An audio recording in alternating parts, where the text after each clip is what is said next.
lahat ng kinikita nila, mangisda man sila ng ilang araw, 7 araw silang magtatrabaho, 5 araw para sa inyo. May lagay sa bulsa nyo. Kahiya-hiya ho kayo. Napakawalang hiya ninyo.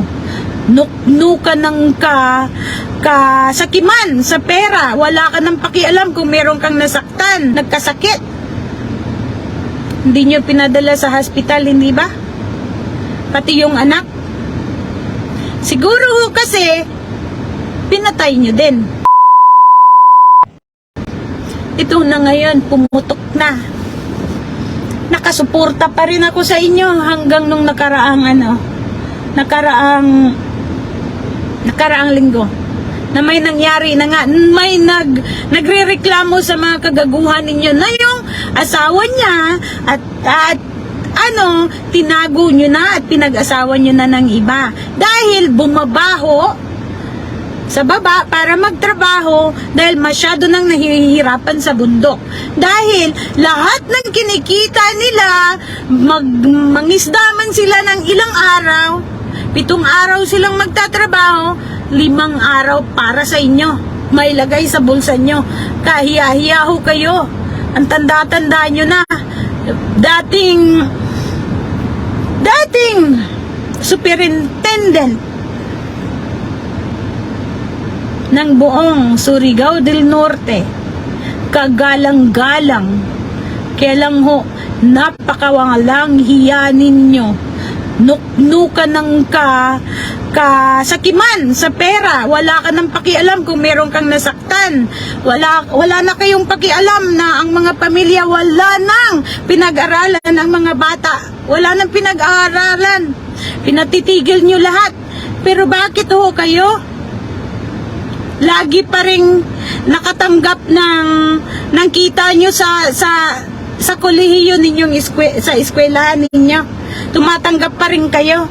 At bakit ho yung mga ari-arian ninyo hindi nyo binenta?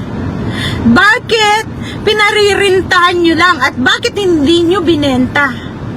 At sinishare nyo din sa mga tauhan. Ginawa niya lahat ng bigay kahit nung bagyo.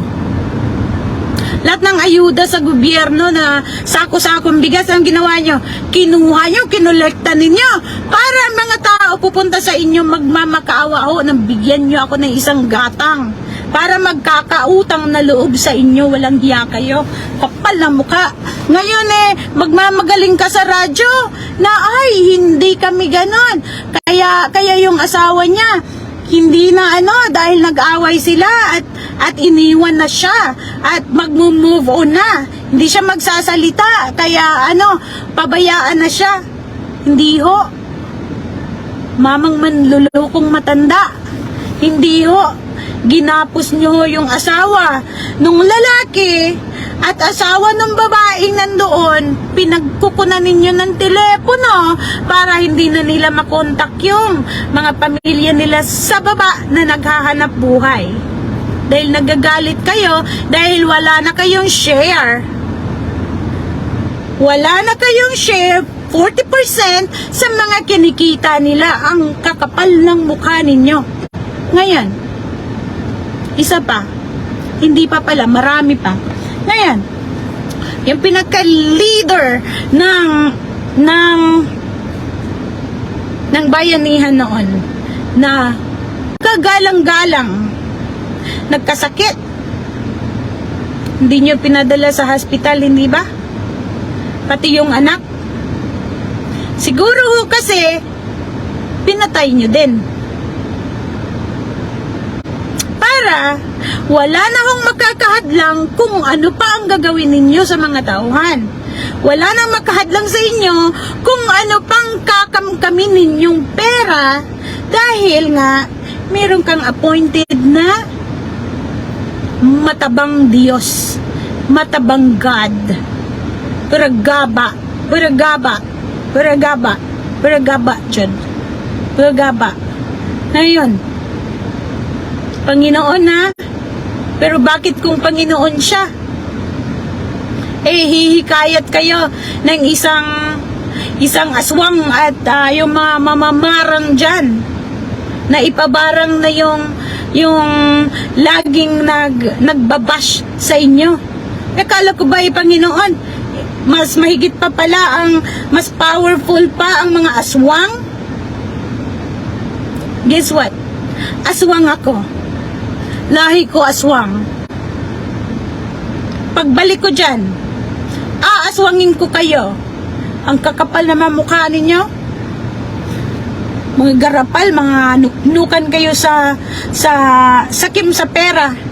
Ang dami-dami nyo ng pera.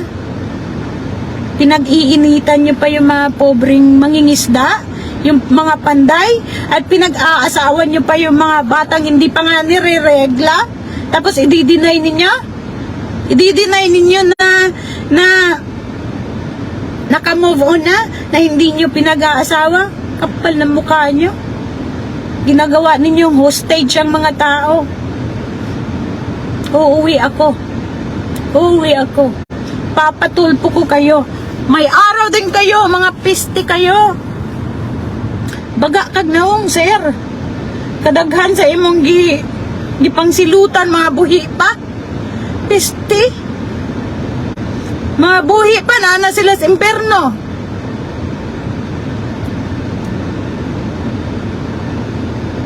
They are already living in hell. Pero kayo, sarap na. Anytime, kain kayo ng masasarap. Ang mga tao wala na. Butot balat na lang. Ilugaw na lang. Lugaw na may kamute. Wala ulam.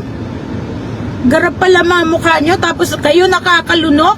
Dahil ang sarap-sarap na mga pagkain ninyo. Meron pa kayo mga katukatulong. Yung Panginoon nyo. May taga-punas. May taga-bihis. May taga-ligo. Diyos mio, hindi na lang siya na-disable, ano? Pero darating din yan. Dahil mga high blood yan magiging disabled din kayo. Kayong dalawa, ikaw. Kagalang-galang mamerto galanida. Ang kapal na mukha mo. Sorry na lang, ikaw din ang nag-booking sa sarili mo. Idol ko kayo noon. Ngayon, nagsalita ka sa radyo, puro kasinungalingan. Para lang pagtakpan ang kagaguhan mo. Pati kumun na bahay ng bayanihan, binenta mo. Binenta ninyo, pinaghati-hatian ninyo. Wala na ang mga bayanihan, wala na. Wala na ang pinagpawisan at pinaghirapan ng mga bayanihan. Hindi nyo yun.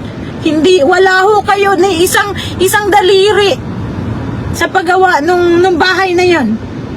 Ako, nakaboluntaryo pa ho ako. Nagluto ho ako ng tanghalian nun. Ikaw, kayo, kapal ang mukha mo. Nahawak na palayok, wala ho. Wala kang nagawa. Ngayon, peperahin mo at ibubulsa mo lahat ng ari-arian ng bayanihan. Bebenta mo, pati yung sa dapa, bibenta mo na din. Pati, ini-erase nyo na ho ang bayanihan. Pinalitan mo na ng Omega Desalonera.